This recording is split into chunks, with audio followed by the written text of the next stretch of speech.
Bum, bum, bum, bum, bum, bum, bum, bum. And suddenly a great calm fell upon the internet because it was time for Coffee with Scott Adams without coffee, evening edition.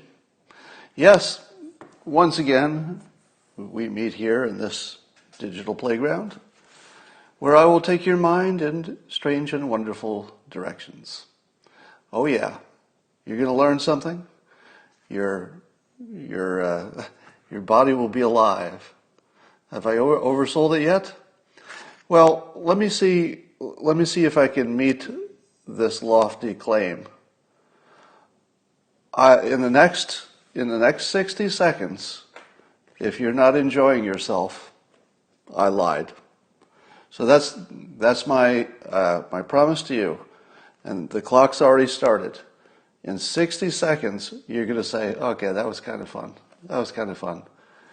And I'd like to bring in my special guest to help you with some affirmations.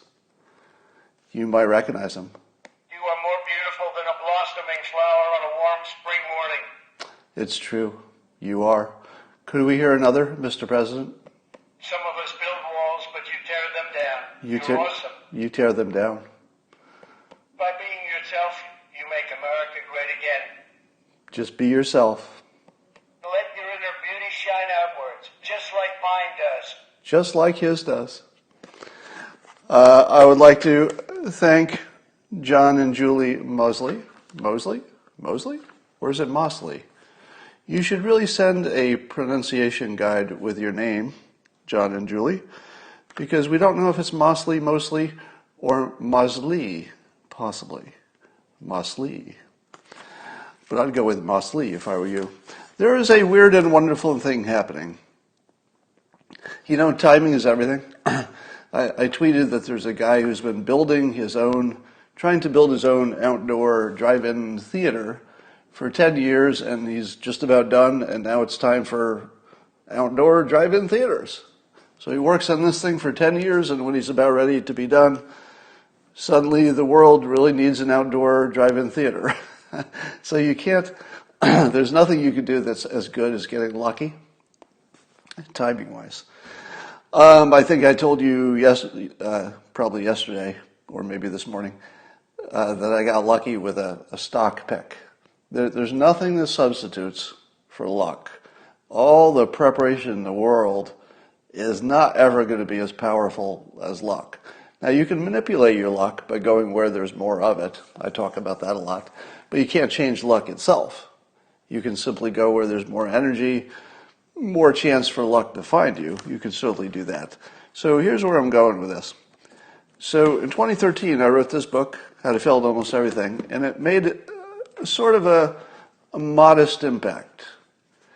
But I don't think it was the right time because, things were starting to look good. We're entering a pretty good period economically. And I think people didn't really think, I need to really shake things up or do things differently as much. But here we are now in these uncertain times, and people are asking the question, what do I do now? What's next? And so I think that that's caused some kind of a renaissance, because everywhere I go, it seems, people are now mentioning this book, and they're mentioning two concepts from it, the idea of the talent stack and systems over goals. And one of the ways I tell you that you can tell if an idea is going to be viral, if an idea is really going to catch on or grow. So that could be an idea, or it could be a product. And the thing you look for is always the same thing. You look for what people are doing with their physical body. Don't listen to their words. You can't read their thoughts. But you can watch what they do with their body. So if somebody, for example, writes a book that's based on my, ideas, they're actually doing something. That's physical. They're writing a book. If somebody passes around, makes a video. So a number of people made videos talking about the ideas in the book. And Tim Ferriss was nice enough to give a big shout out when he was asked, what's the best. Somebody asked him recently, what's the best career advice? And he just gave my career advice. He gave me credit for it. And he wrote about me in his book, Tools of Titans or for Titans? Tools of Titans. And now, if you don't know the name Tim Ferriss, I mention him specifically because he would be probably the leading person right now in terms of career advice. So if he chose to highlight what was in this book, it's pretty important. So I promised you that I wasn't going to do just a commercial. Like I try to make sure that if I mention anything that I've done that has any kind of a price tag on it, I would also give you some value. And here's the value.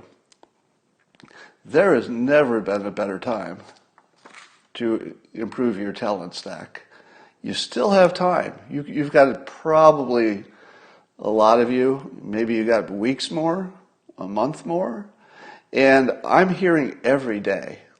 I think today 5 or 6 people told me that they changed their life by changing their talent stack or using systems versus goal. That's 5 or 6 people just today told me it changed their life. And they use those very words, by the way. That's not my exaggerated version of it. They almost, to a person, they say it changed my life, turned my business around, that sort of thing. So I would say it's one thing to know that there were some tools, and it's one thing to have the opportunity. It's another thing to have the opportunity to use them that's kind of perfect. I mean, this is the time. There are a lot of people who are going to emerge from this thing with superpowers, and you could be one of them. Let's talk about this story is so expected, except by people who have never done models, I guess. So the Imperial College Model, that was the prediction model that said there was going to be dire consequences with the coronavirus, 500,000 people dying, I think just in Great Britain. So it was the scariest of the models. And to some extent, it probably influenced the shutdown, lockdown strategies. But we don't know how much because, there was a lot of other information. But it was probably one of the bigger factors, people think. And today, we find that their code was released. So a lot of people said, hey, given that we're maybe running the entire planet based on this model, do you think you could do us a solid and show us the computer code that produced it? What do you think happened when the experts looked at the computer code? If you don't know this story, just fucking guess. Just fucking guess.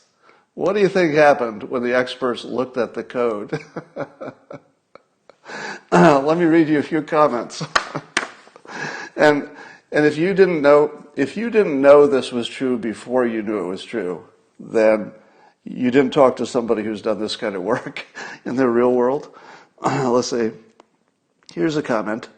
So experts have derided the coding, called it a buggy mess that looks more like a bowl of angel hair pasta than a finely tuned piece of programming. Shall I go on? Allow me to continue. Quote, in our commercial reality, we would fire anyone for developing code like this, and any business that relied on it to produce software for sale would likely go bust, said blah, blah, blah, some data expert. And then this is the best part. I don't know if you'll fully appreciate, maybe you have to have some experience with software to fully appreciate this next part, because it's a little bit nerdy, but this is something you don't want to hear about your software. Quote, there, I don't know if I can even read this. There appears to be a bug in either the creation or reuse of the network file. If we attempt 2 completely identical runs, only varying in that the second should use the network file produced by the first, the results are quite different. So basically, you can run the same fucking data through it and you get a different answer. So there's your prediction model that just determined how to run the world. And the funny thing is, there's a slice of the population, which I count myself in, who have simply had experience in this world. We fucking do this. I didn't have to see the code. We fucking do this. Yeah. No examination of the source code necessary. And I think I've been warning you. How long have I been warning you? All right. I think I have a hypothesis for a mystery that I've been noodling on for a while. And the mystery is this. We have so many states and so many countries, all with their own leaders, doing various different things to battle the coronavirus. Wouldn't you say that generally speaking, it doesn't seem to make any difference who the leader is? Right? Because they all seem to be somewhere in the range, and when they're not in the range, there's a reason, like, oh, they got some old people, or they hit a nursing home before they caught it. But generally speaking, the mystery the part that's a mystery to me is it feels like everybody's performing somewhat similarly, which makes me think that leadership isn't a thing. But here's what I realized today. Here's my new hypothesis. Try this out. This is such a unique kind of crisis that it's a bottom-up leadership by necessity. In other words, when the experts come to the leader of any country, the leader says, I don't know what to do. Seriously, I've never managed a coronavirus crisis. Tell me what to do. The experts then would go about the task of telling the leader what to do. But I believe the nature of experts, generally speaking, there will be exceptions, but the nature of experts is that they probably coordinate. And probably it took a very short amount of time for all of the experts in all the countries to check in with all the other experts, the World Health Organization, the CDCs, probably a lot of people checking in with America to say, all right, we think we got this, but what are you doing? Let's just make sure, is that the same thing Europe's doing? What are they doing in China? So what you would expect, because it was an expert-driven solution, is that the experts would be managing the leaders and not the leaders managing the experts, which is a more typical situation in normal business and normal government, right? Mostly the leaders are telling the experts what solution to come up with. But because this caught us off guard, and our leaders are not virologists or anything like it, I think leadership became somewhat unimportant, because the leaders were all listening to the experts were all talking to each other, and so they had different resources. So some of them said, we got hydroxychloroquine, we don't have ventilators, so let's play it this way. We've got old people, we don't, let's play it this way. But the coronavirus doesn't seem sensitive to leadership, and I think that's why, because it was a bottom-up, like a reverse leadership situation. Just a theory. All right, here's my weirdest new theory. And as I say too often, if you have enough experience in different domains, which is part of having a talent stack, you can see the world more clearly. And I've now combined 3 of my experiences to see one new thing more clearly, and I'm going to run this by you. Now, you heard an early version of this, but this is the more complete version. The early version I wasn't happy with. And it goes like this. And first of all, my experience at the phone company, and putting together basically digital signals that crossed wires, not personally putting them together, but I was in a lab, and we were always dealing with sending carrier signals across the line. So the carrier signal is just sort of the baseline signal that gets manipulated, so that when you read the manipulations on the other end, you know what got sent. But it's a carrier signal. And now, as you know, I'm learning to play drums, and you, of course, know that I write about persuasion a lot. Well, those 3 things sort of came together, and I finally realized this, let's call it a hypothesis, that persuasion, when you're persuading other people, has a carrier signal, meaning that there's something that connects people from a distance. It, could be in the same room, but at, a distance from you in the room. And that thing is vibration. But the vibration comes in different forms. It could be singing, it could be instrumental, it could be music, it could be chanting, it could be the Pledge of Allegiance, it could be praying. And all of those things have the same quality, which is that people find the same vibration. If you look at a church, for example, it's actually built for good acoustic vibration. So when the choir is singing, everybody in the church is vibrating. Now, is it a coincidence that in every large organization where persuasion is important, they're trying to get you to be, let's say, more committed to the organization, more religious, maybe more patriotic, maybe you've joined a cult, maybe you went to a concert, and they're just trying to make you like the act so you'll buy the albums. In all cases, you're part of a group that is being influenced by vibration. But the vibration, here's the fun part. The vibration is not the influence. The vibration is just setting up the carrier signal. So once everybody's on the same vibration, now you can do the persuasion. So it's really just making the connection, just like a phone call.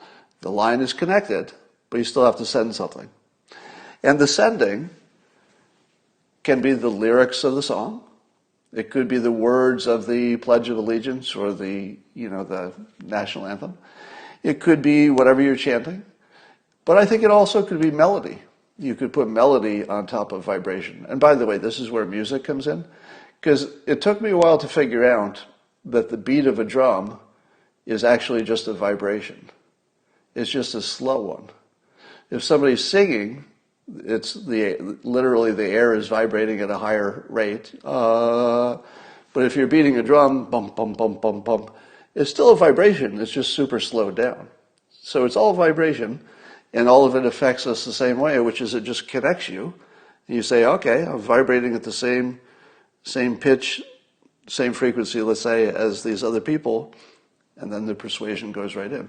It is not an accident that every group that wants to, I'm going to say brainwash, but it's not always for bad intentions, but they are trying to persuade, brainwash, convince.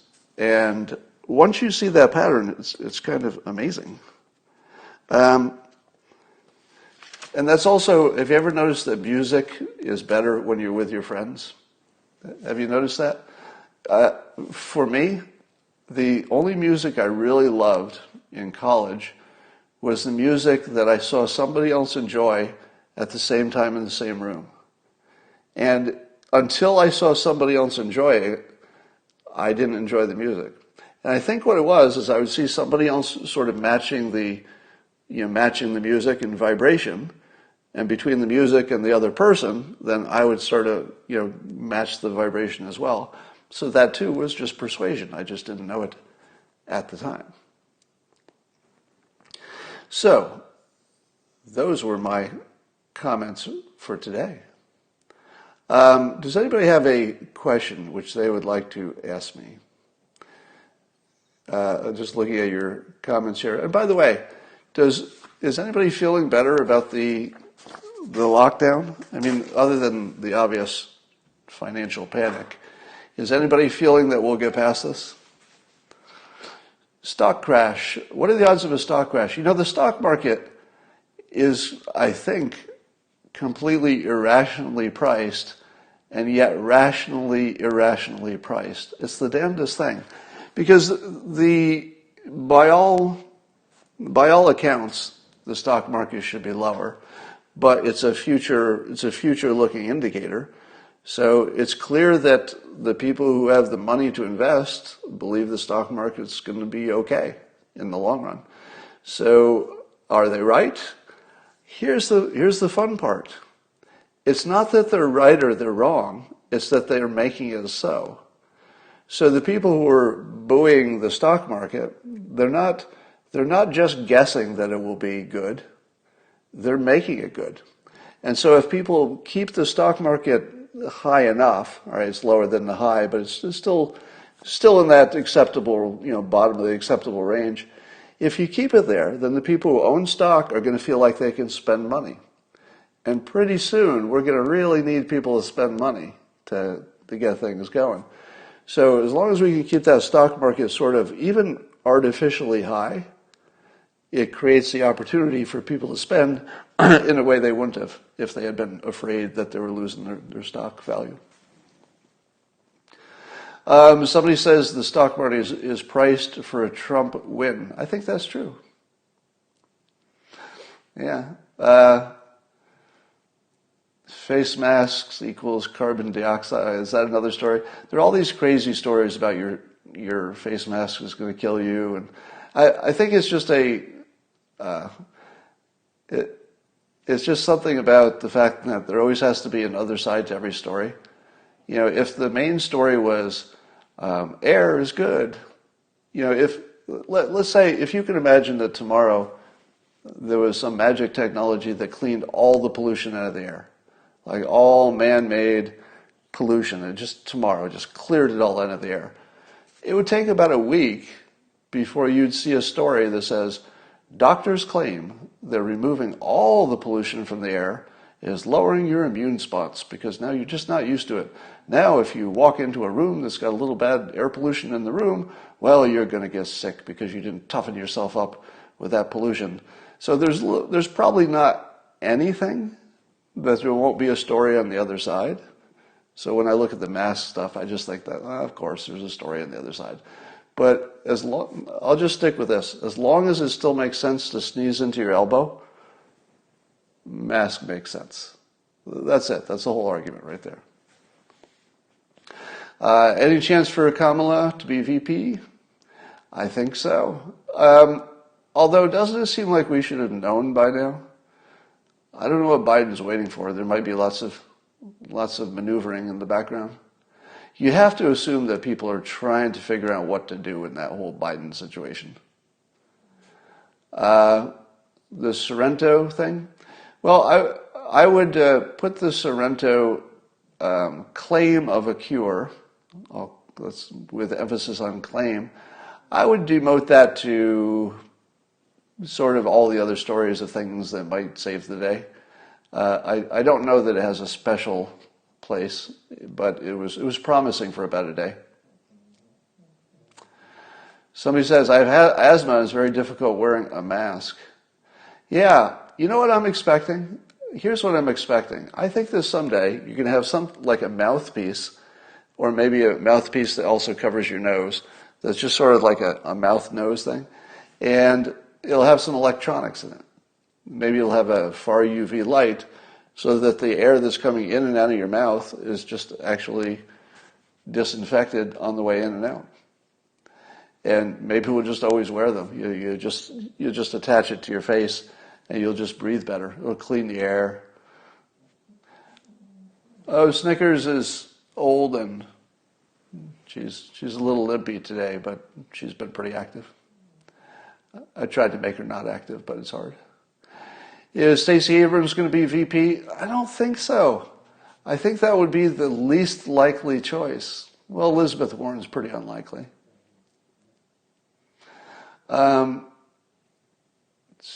Sorrento never claimed a cure. Well, I will only say what the news report said. The news report reported that the CEO specifically called it a cure. So whether that actually happened or that was fake news, well, who knows? Have I found any science backing the masks? Well, at this point, would you trust any science about the masks? The only thing I'm completely sure of is that it blocks droplets.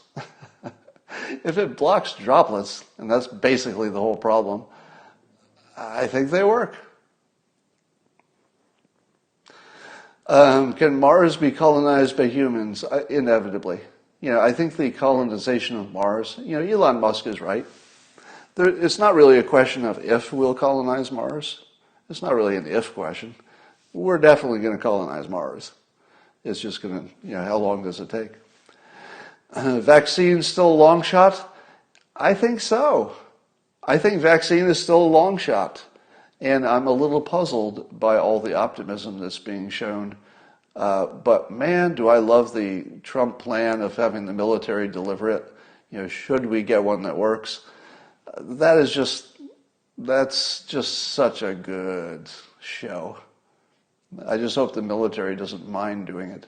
I don't imagine that they would mind, given that it would be saving lives. But I wouldn't want to use them for the wrong purpose.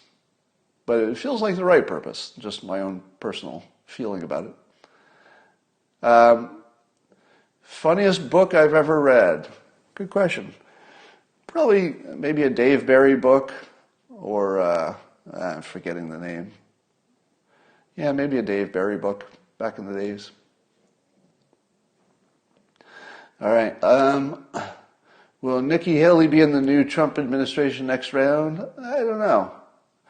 I don't know their relationship, really. I think you'd have to know how they feel about each other. Mars is a loser planet, somebody says. Well, so far, they don't seem like winners. Did you notice that the entire top left of CNN was people who died? I'm wondering if there's going to be a lot of old famous people dying just because of this weird situation. Not necessarily because they got coronavirus, but it feels like they're coming in waves now, don't they? I'd said one of the things that young people are going to experience is that because there are so many famous people in the world, and those famous people are sort of reaching a certain age, that we should be reaching a point where a famous person or three dies every day, just because there are so many of them, right? Isn't it inevitable that we'll get to 3 or 4 famous people dying every day? Not because there's more death, but because there's just so many damn famous people. What false flag will be between now and November?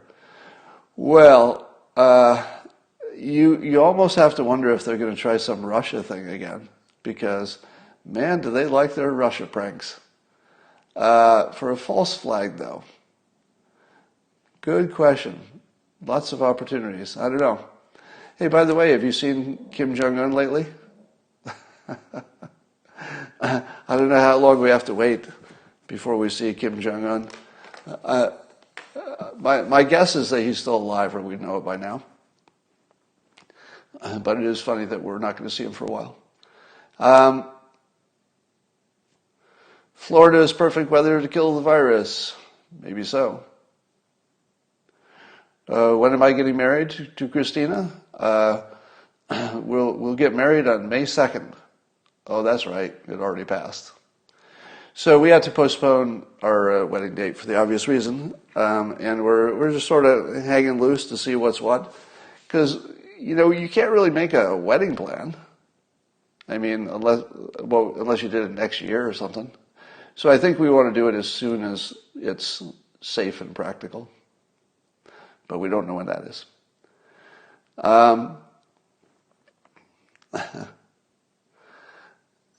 I could see Elon Musk getting a Space Force contract. Yeah, maybe. Could be. Man, I can't believe Ruth Bader Ginsburg is hanging in there. She is a trooper. And it makes you wonder how much she's actually participating in the decisions. She probably has clerks that are doing the heavy lifting. But, does it make sense for her still to be on the job? I just don't see how that makes sense. My guess on Kim was different. Well, my guess on Kim, so remind me, my guess on Kim was that he was, I'm trying to remember how many times I changed my opinion on that. All right, somebody's got to remind me. But the longer you go, you have to modify your opinion. But let me stick by this. I don't think he's healthy. And I'm remembering my opinion now. So here's my opinion. My opinion is that the video and the photo could well be faked, which is different from saying he's dead or alive. But if it's faked, it would at least mean he wasn't doing well. So there is certainly a possibility, a strong one, that he's not conscious or in control. Probably not dead, though. I feel like if he were dead, we'd know it. But if he's just not in control, and maybe he's sick and they don't know which way it's going to go, that might be a reason to throw us a little fake video, buy a little time, see how it plays out, and we might be in that phase. But I would just put percentages on it at this point. I don't think you could say he's dead or alive. Yeah, Phyllis George died at 70 today, which is way too young. You know, for those of you who are young, wait till you get to the age where all the people your age are dying. Every time you turn around, yep, somebody exactly your age died. I'm not 70, but eventually that's going to happen. All right, I don't have much else to say, so I'm going to end it here, keep it short and sweet, and I hope that I talk to you again soon, and I will see you in the morning.